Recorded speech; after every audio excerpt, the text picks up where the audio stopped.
You didn't quit because you're weak. You quit because your brain ran the numbers and decided that what you were building was going to kill you. That's not a metaphor.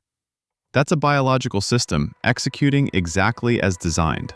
And that thought you had on day 4, maybe I'm just not built for this, that wasn't you giving up. That was your nervous system lying to you. Quietly, convincingly, the way it has every single time before. It's 6:47 a.m. on a Thursday. The running shoes are by the front door, exactly where you left them Monday when you were a different person. You walk past them. You don't decide to walk past them, you just do.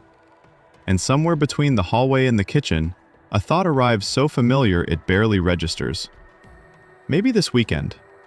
Maybe I'll reset on Monday. Maybe I'm just not the kind of person who... There it is. That voice. Let's talk about that voice.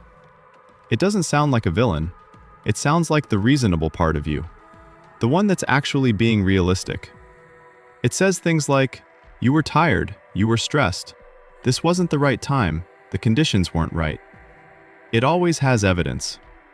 It always arrives with a perfectly logical explanation for why today is wrong and Monday is when the real version of you begins.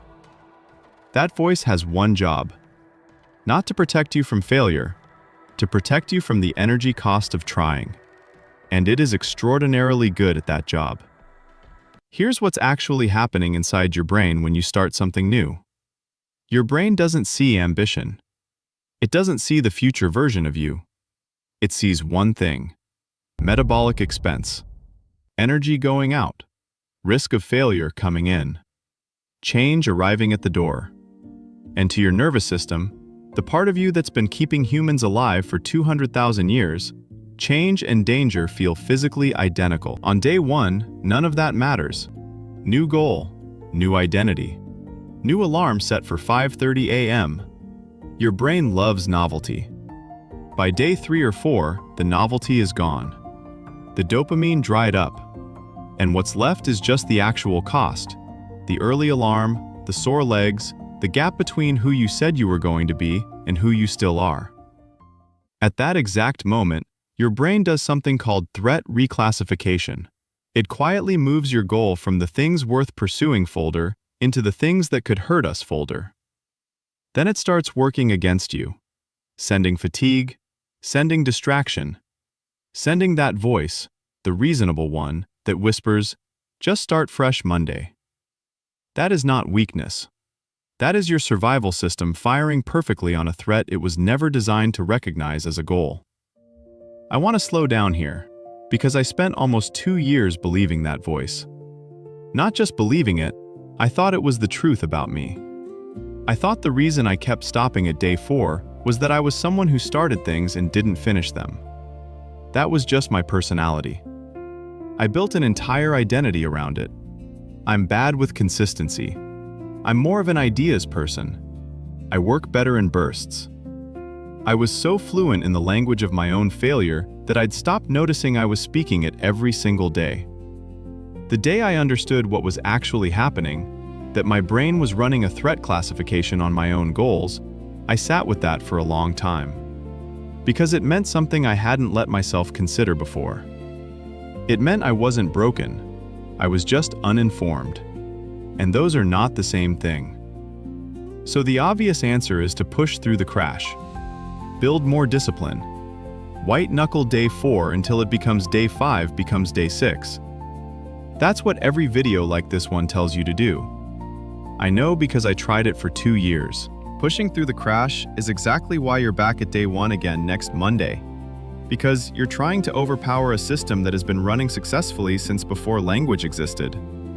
That system will always win a direct fight. The only way through is to stop fighting it and start working with the actual architecture of how it classifies threat. A woman in one of my earlier videos left a comment that I still think about. She said she'd tried to build a running habit 11 times. 11. And every time, day 4 killed it. What finally worked wasn't a new program.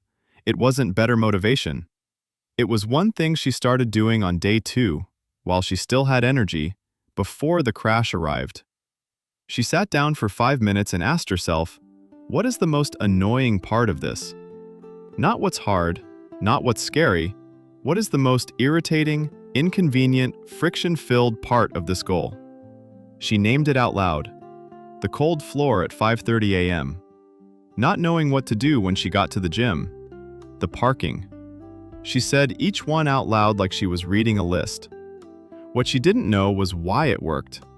When you name a threat directly, when you look at it and label it, your brain loses the ability to use it as a surprise weapon on day 4. Threat reclassification needs the element of surprise. It needs the discomfort to arrive unannounced, so it can say, "See, this is dangerous, we should stop." You just stole its ammunition. The second thing she changed was smaller. On day 1, she'd been telling herself, "I am a person who works out every single morning." Big identity claim. Her nervous system heard that and immediately started running survival math. What happens if we fail? What does that mean about us? How much does this cost if it falls apart? She changed the sentence to 4 words. I moved my body today. Not forever, not every day, not a new identity, just today. Same action, no existential stakes attached. Her brain stopped treating it as a referendum on who she was. And on day 3, when the crash was coming whether she prepared or not, she did the whole thing somewhere different. Different park, different time of day, different order. Not a new goal, the exact same goal in a new context. Her brain got a partial hit of the day 1 feeling, not because she'd started something new, but because everything around the familiar thing was suddenly unfamiliar. Novelty restarted without a new goal being required. Psychologists call this context reinstatement. She called it the thing that finally worked after 11 tries. You walked past those shoes this morning, or last Thursday, or some Thursday a few weeks ago when you were sure, for a moment, that you'd finally become the person who went. And you had the thought, maybe I'm just not built for this. Here's what I want you to know. You are built for this. You are built for exactly this. Your brain ran the numbers, assessed the threat, and tried to protect you. That's not failure. That's the system working. The thing that was missing wasn't discipline, wasn't willpower, wasn't some quality other people have and you don't. It was the instruction manual. You have it now. Drop a comment with the most annoying part of the goal you're on day 1 or 2 of right now. Just naming it here, out loud, in public, moves it from threat to known obstacle. That's already the first step. And if this explains something you felt but never been able to name, share it with one person who just started something new. Not because they're lazy, because nobody told them this yet.